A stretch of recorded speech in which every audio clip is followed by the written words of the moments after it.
Hello, and welcome to European Witchcraft, an overview. Brought to you by Jahzzar.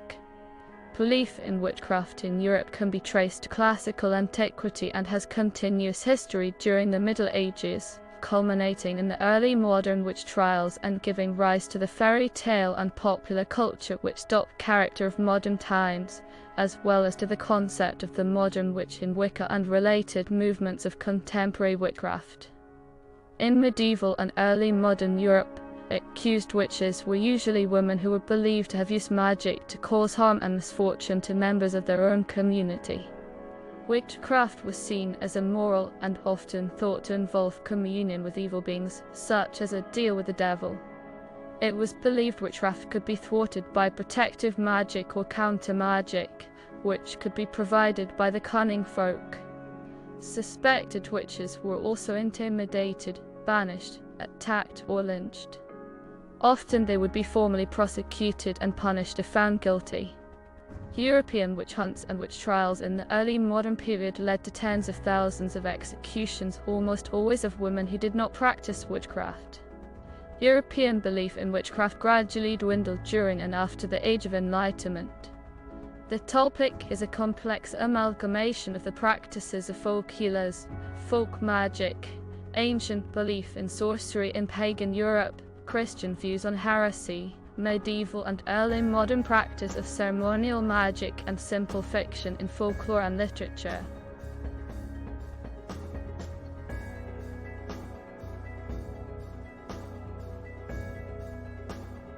History.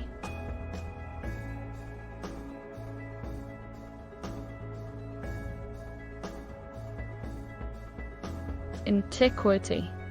Instances of persecution of witchcraft in the classical period were documented, paralleling evidence from the ancient Near East and the Old Testament. In ancient Greece, for example, Thuris, a woman of Lemnos, was prosecuted for casting incantations and using harmful drugs. She was executed along with her family.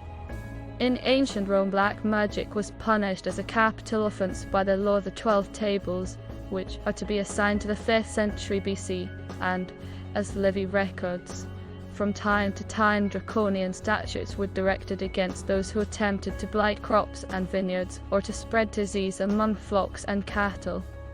The terms of the frequent references in Horace to Canidia illustrate the odium in which sorceresses were held. Under the Empire, in the 3rd century, the punishment of burning alive was enacted by the state against witches who compassed another person's death through their enchantments. Nevertheless, all the while normal legislation utterly condemned witchcraft and its works, while the laws were not merely carried out to their very letter, but reinforced by such emperors as Claudius, Vitellius, and Vespasian. In the imperial period, it is evident from many Latin authors and from the historians that Rome swarmed with occultists and diviners, many of whom, in spite of the Lex Cornelia, almost openly traded in poisons, and not infrequently in assassination to boot. Paradoxical as it may appear, such emperors as Augustus, Tiberius, and Septimius Severus, while banishing from their realms all seers and necromancers, and putting them to death, in private entertained astrologers and wizards among the retinue, consulting their art upon each important occasion, and often even in the everyday and ordinary affairs of life. These prosecutions are significant, as they establish that and the prohibition under severest penalties, the sentence of death itself of witchcraft was demonstrably not a product of Christianity, but had long been employed among polytheistic societies. The ecclesiastical legislation followed a similar but milder course. The Council of Elvira 306, Canon 6, refused the Holy Viaticum to those who had killed a man by per maleficium, translated his visible effect of malicious intention, and adds the reason that such a crime could not be effected without idolatry, which probably means without the aid of the devil worship, and idolatry being then convertible terms. Similarly, Canon 24 of the Council of Ancyra 314 imposes 5 years of penance upon those who consult magicians, and here again the offence is treated as being a practical participation in paganism. This legislation represented the mind of the Church for many centuries.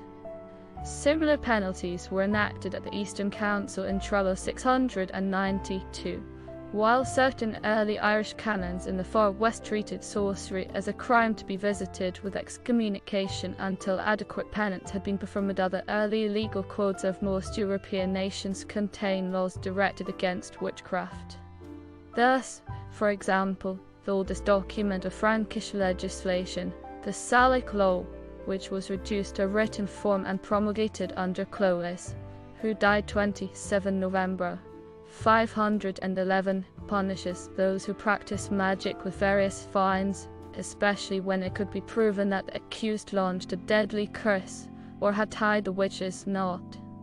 The laws of the Visigoths, which were to some extent founded upon the Roman law, punished witches who had killed any person by their spells with death, while long-continued and obstinate witchcraft, if fully proven, was visited with such severe sentences as slavery for life.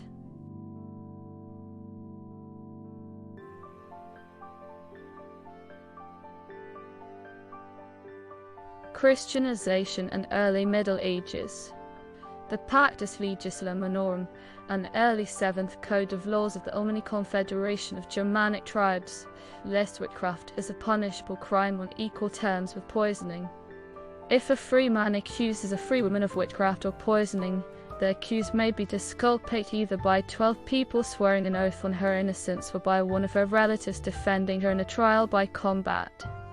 In this case, the accuser is required to pay a fine. Pactus Legislamentorum 13. Charles the Great prescribed the death penalty for anyone who would burn witches with Christianization. Belief in witchcraft came to be seen as superstition. The Council of Leptinus in 744 drew up a list of superstitions, which prohibited sacrifice to saints and created a baptismal formula that required one to renounce works of demons, specifically naming Thor and Odin. Persecution of witchcraft nevertheless persisted throughout most of the early Middle Ages, into the 10th century. When Charlemagne imposed Christianity upon the people of Saxony in 789, he proclaimed, "If anyone, deceived by the devil, shall believe, as is customary among pagans, that any man or woman is a night witch, and eats men, and on that account burn that person to death, he shall be executed." Similarly, the Lombard Code of 643 states, "Let nobody presume to kill a foreign serving maid or female slave as a witch, for it is not possible, nor ought to be believed by Christian minds." This conforms to the thoughts of Saint Augustine of Hippo, who taught that witchcraft did not exist and that the belief in it was heretical in 814. Louis the Pious, upon his accession to the throne, began to take very active measures against all sorcerers and necromancers, and it was owing to his influence and authority that the Council of Paris in 829 appealed to the secular courts to carry out any such sentences as the bishops might pronounce. The consequence was that from this time forward the penalty of witchcraft was death, and there is evidence that if the constituted authority, either ecclesiastical or civil, seemed to slacken in their efforts, the populace took the law into their own hands with far more fearful results. In England, the early penitentials are greatly concerned with the repression of pagan ceremonies, which, under the cover of Christian festivities, were very largely practiced at Christmas and on New Year's Day. These rites were closely connected with witchcraft, and especially do as Theodore S. Aldhelm, Isbert of York, and other prelates prohibit the masquerade as a horned animal, a stag, or a bull, which Casius of Arles had denounced as a foul tradition, an evil custom, a most heinous abomination. The laws of King Edelstan, corresponsive with the early French laws, punished any person casting the spell, which resulted in death by extracting the extreme penalty. Among the laws attributed to the Pictish king Sin-Mac-Éopon ruled 843 to 858 is an important statute which enacts that all sorcerers and witches, and such as invoke spirits, and used to seek upon them for help, let them be burned to death. Even then, this was obviously no new penalty, but the statutory confirmation of a long-established punishment. So the witches of Forres who attempted the life of King Duffus in the year 968 by the old bane of slowly melting a wax image, when discovered, were according to the law burned at the stake. The Canon Episcopi, which was written circa 900 AD though alleged to date from 314 AD, once more following the teachings of Saint Augustine, declared that witches did not exist and that anyone who believed in them was a heretic.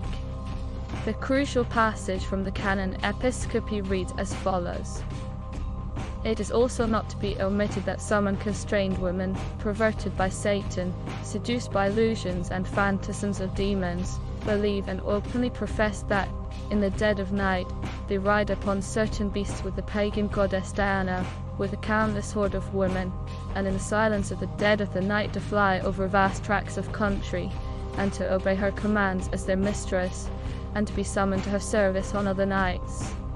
But it were well if they alone perished in their infidelity, and did not draw so many others into the pit of their faithlessness. For an innumerable multitude, deceived by this false opinion, believe this to be true, and, so believing, wander from the right faith and relapse into pagan errors when they think that there is any divinity or power except the one God. In the world of late antiquity or the early Middle Ages, it is impossible to define someone as a witch as opposed, for example, to an amateur herbalist, a heretic or a scold, and none of the legislation of the time attempted to do so. Offenders were designated offenders by virtue of their performing various actions or wearing certain objects declared by the legislation to be condemned or forbidden. For all practical purposes, the witch had not yet been invented. There were only practitioners of various kinds of magic, both male and female, who might belong to any rank of ecclesiastical or lay society, and whose actions might or might not bring them within the compass of canon or secular law, depending on external factors that were usually local but could, from time to time, be more general.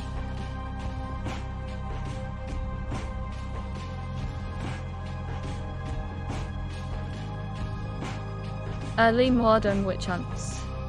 The origins of accusations against witches in the early modern period are eventually present in trials against heretics, which trials include claims of secret meetings, orgies, and the consumption of babies. From the 13th century, the idea of a pact became important. One could be possessed by the devil and not responsible for one's actions, but to be a witch, one had to sign a pact with the devil, often to worship him, which was heresy and meant damnation. The idea of an explicit and ceremonial pact with the devil was crucial to the development of the witchcraft concept, because it provided an explanation that differentiated the figure of the witch from that of the learned necromancer or sorcerer whose magic was presumed to be diabolic in source, but with the power to wield it being achieved through rigorous application of study and complex ritual. A rise in the practice of necromancy in the 12th century, spurred on by an influx of texts on magic and diabolism from the Islamic world, had alerted clerical authorities to the potential dangers of malefic magic. This elevated concern was slowly expanded to include the common witch, but clerics needed an explanation for why uneducated commoners could perform feats of diabolical sorcery that rivaled those of the more seasoned and learned necromancers. The idea that witches gained their powers through a pact with the devil provided a satisfactory explanation, and allowed authorities to develop a mythology through which they could project accusations of crimes formerly associated with various heretical sects, incestuous orgies, cannibalism, ritual infanticide, and the worship of demonic familiars onto the newly emerging threat of diabolical witchcraft. This pact and the ceremony that accompanied it became widely known as the Witches' Sabbath. By 1300, the elements were in place for a witch hunt, and for the next century and a half, fear of witches spread gradually throughout Europe. At the end of the Middle Ages, about 1450, the fear became a craze that lasted more than 200 years. As the notion spread that all magic involved a pact with the devil, legal sanctions against witchcraft grew harsher. Each new conviction reinforced the beliefs in the methods torture and pointed interrogation being used to solicit confessions and in a list of accusations to which these witches confessed. The rise of the witch craze was concurrent with the rise of Renaissance magic in the great humanists of the time. This was called high magic, and the Neoplatonists and Aristotelians that practiced it took pains to insist that it was wise and benevolent and nothing like witchcraft, which helped abet the rise of the craze. Witchcraft was held to be the worst of heresies, and early skepticism slowly faded from view almost entirely. In the early 14th century, many accusations were brought against clergymen and other learned people who were capable of reading and writing magic. Pope Boniface VIII 1303 was posthumously tried for apostasy, murder, and sodomy, in addition to allegedly entering into a pact with the devil. While popes had been accused of crimes before, the demoniatory charge was new. The Templars were also tried as devil-invoking heretics. In the middle years of the 14th century were quieter, but towards the end of the century, accusations increased and were brought against ordinary people more frequently. In 1398, the University of Paris declared that the demonic pact could be implicit. No document need be signed, as the mere act of summoning a demon constituted an implied pact. Tens of thousands of trials continued through Europe generation after generation. William Shakespeare wrote about the infamous three witches in his tragedy Macbeth during the reign of James I, who was notorious for his ruthless prosecution of witchcraft. Accusations against witches were almost identical to those leveled by third pagans against early Christians.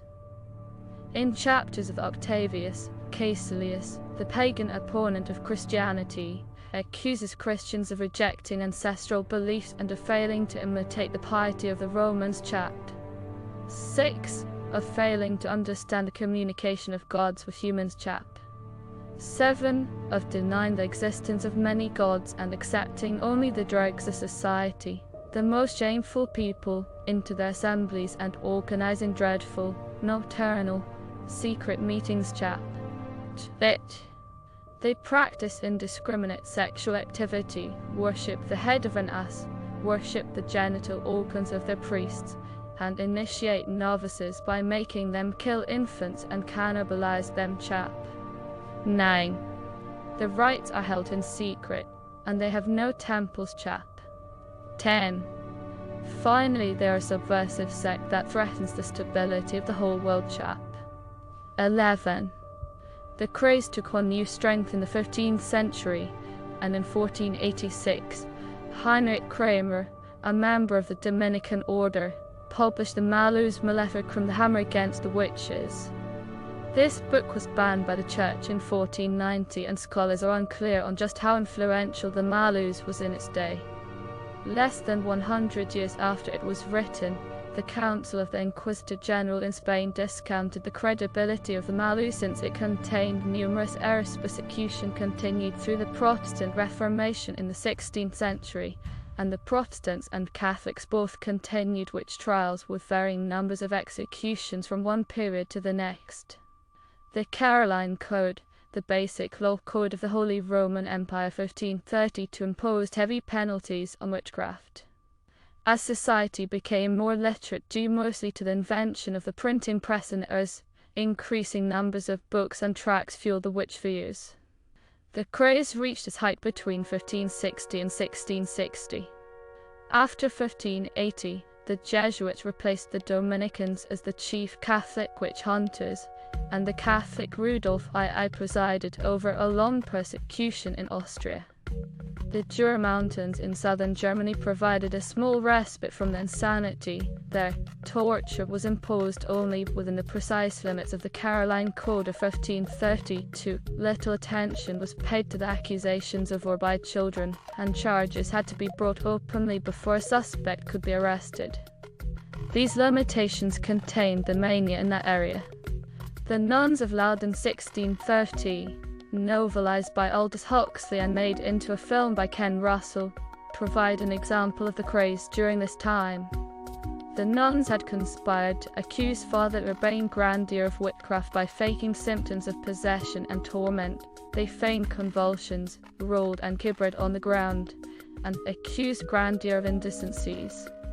Grandier was convicted and burned. However, after the plot succeeded, the symptoms of the nuns only grew worse, and they became more and more sexual in nature. This attests to the degree of mania and insanity present in such witch trials. In 1687, Louis XIV issued an edict against witchcraft that was rather moderate compared to former ones. It ignored black cats and other lurid fantasies of the witch mania. After 1700, the number of witches accused and condemned fell rapidly.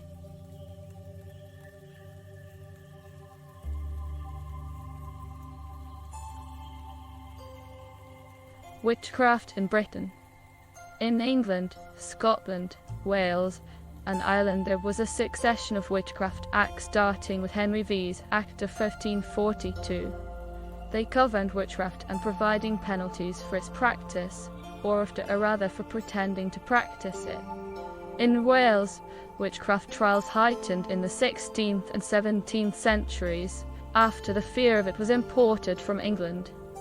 There was a growing alarm of women's magic as a weapon aimed against the state and church.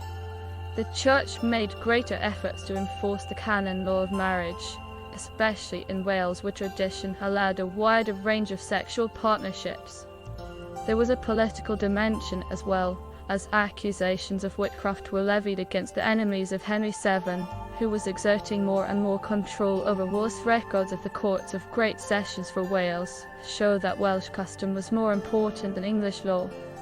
Custom provided a framework of responding to witches and witchcraft in such a way that interpersonal and communal harmony was maintained, showing to regard to the importance of honor, social place and cultural status.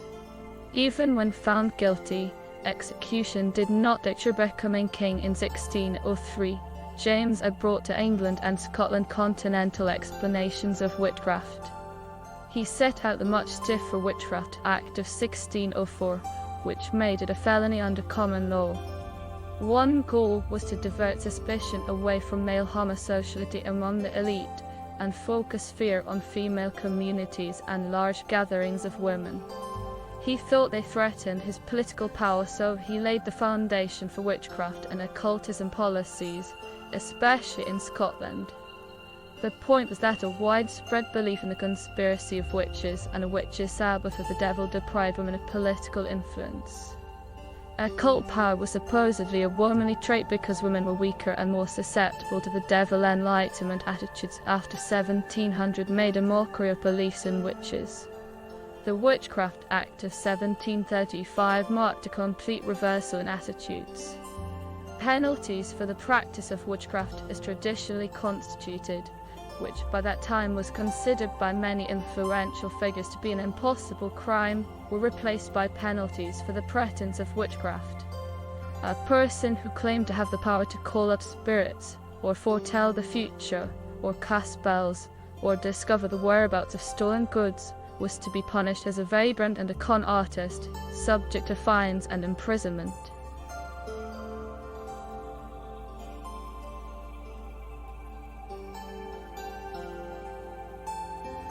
Hallucinogens and witchcraft.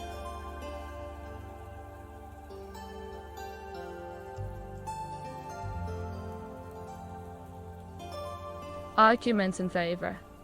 A number of modern researchers have argued for the existence of hallucinogenic plants in the practice of European witchcraft. Among them, anthropologists Edward B. Taylor, Bernard Barnett, Michael J. Horner and Julio C. Borgia, and pharmacologists Louis Lewin and Eric Hess.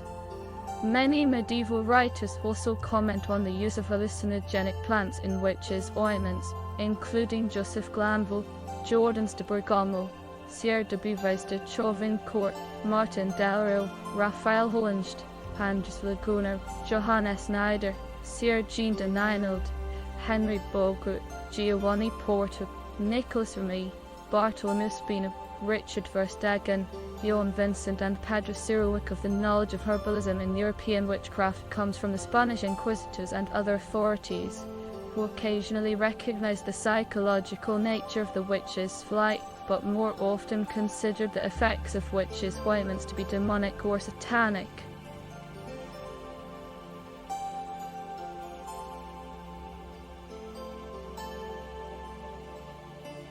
Use patterns.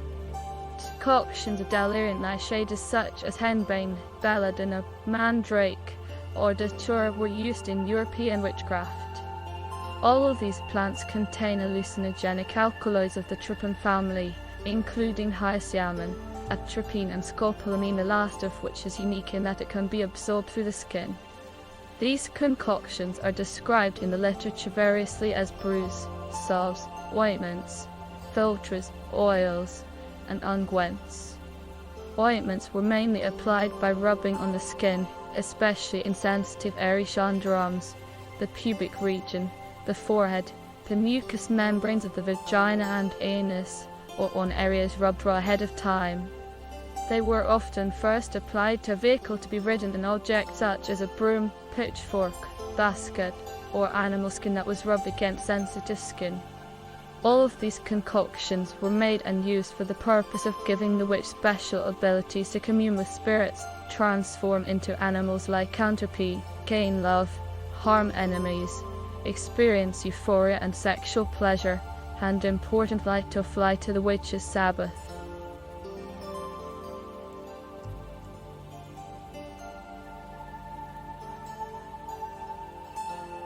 Position of the Church. Witches were not localist Christian distortions of pagans, but people alleged to have both the ability and the will to employ supernatural effects for malignant ends. This belief is familiar from other cultures and was partly inherited from paganism. The belief that witches were originally purely benign does not derive from any early textual source. However, the view of witches as malignant did stem from blatant misogyny of the time. The earliest written reference to witches as such, from Ulrich's homilies, portrays them as malign. The tendency to perceive them as healers begins only in the 19th century, with Jules McKellatoo's novel La Sorcière, published in 1862, first postulated a benign witch. It was in the Church's interest, as it expanded, to suppress all competing pagan methodologies of magic. This could be done only by presenting a cosmology in which Christian miracles were legitimate and credible, whereas non-Christian ones were of the devil. Hence the following law. We teach that every priest shall extinguish heathendom, and forbid Wurthunga fountain worship, and liquiglander incantations of the dead, and water omens, and galdra magic, and man worship, and the abominations that men exercise in various sorts of witchcraft, and in first bottom piece enclosures with elms and other trees, and with stones, and with many fountains. While the common people were aware of the difference between witches, who they considered willing to undertake evil actions, such as cursing, and cunning folk who avoided involvement in such activities, the Church attempted to blot out the distinction. In much the same way that culturally distinct non-Christian religions were all lumped together and termed merely pagan, so too was all magic lumped together as equally sinful and abhorrent. The demonology of James explicitly condemns all magic workers as equally guilty of the same crime against God.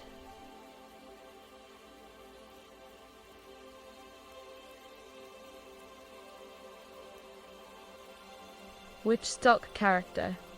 The characterization of the witch in Europe is not derived from a single source. The familiar witch of folklore and popular superstition is a combination of numerous influences. At the end of the Middle Ages, the recurring beliefs about witches were the ride by night, the pact with the devil, the formal repudiation of Christianity, the secret nocturnal meeting, the desecration of the Eucharist and crucifix, the orgy, sacrificial infanticide, and cannibalism. The Malus Maleficum 1486 declared that the four essential points of witchcraft were renunciation of the Catholic faith, devotion of body and soul to evil, offering up unbaptized children to the devil, and engaging in orgies that included intercourse with the devil. In addition, witches were accused of shifting their shapes, flying through the air, abusing Christian sacraments, and confecting magical ointments. Witches were credited with a variety of magical powers.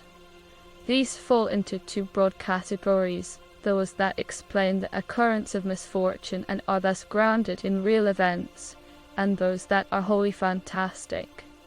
The first category includes the powers to cause impotence, to turn milk sour, to strike people dead, to cause diseases, to raise storms, to cause infants to be stillborn, to prevent cows from giving milk, to prevent hens from laying, and to blight crops.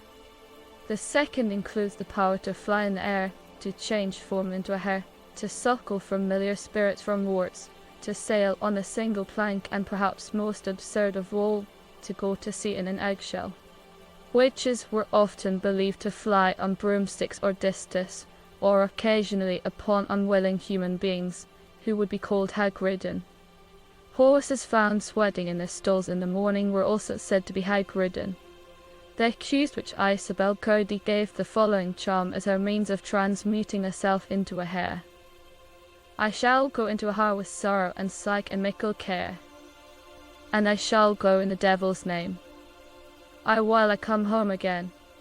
Especially in media aimed at children, such as fairy tales, witches are often depicted as wicked old women with wrinkled skin and pointy hats, clothed in black or purple, with warts on their noses and sometimes long claw-like fingernails. Like the three witches from Macbeth, they are often portrayed as concocting potions in large cauldrons. Witches typically ride through the air on a broomstick, as in the Harry Potter universe, or in more modern spoof versions, a vacuum cleaner as in the Hocus Pocus universe. They are often accompanied by black cats. One of the most famous modern depictions is the Wicked Witch of the West, in L. Frank Baum's The Wonderful Wizard of Oz. Witches also appear as villains in many 19th and 20th fairy tales, folk tales and children's stories, such as Snow White, Hansel and Gretel, Sleeping Beauty, and many other stories recorded by the Brothers Grimm. Such folktales typically portray witches as either remarkably ugly hags or remarkably beautiful young women. In the novel by Fernando de Roas, Celestina is an old prostitute who commits pimping and witchcraft in order to arrange sexual relationships. Witches may also be depicted as essentially good, as in Archie Comics' long-running Sabrina the Teenage Witch series, Terry Pratchett's Discworld novels, in Hayao Miyazaki's 1989 film Kiki's Delivery Service, or the television series Charmed.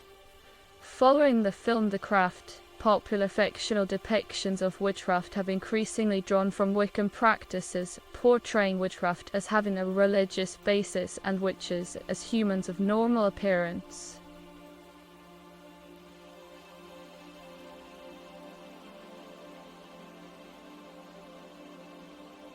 Thank you for watching our video on European witchcraft, brought to you by Curific. Don't forget to like and subscribe. Bye for now.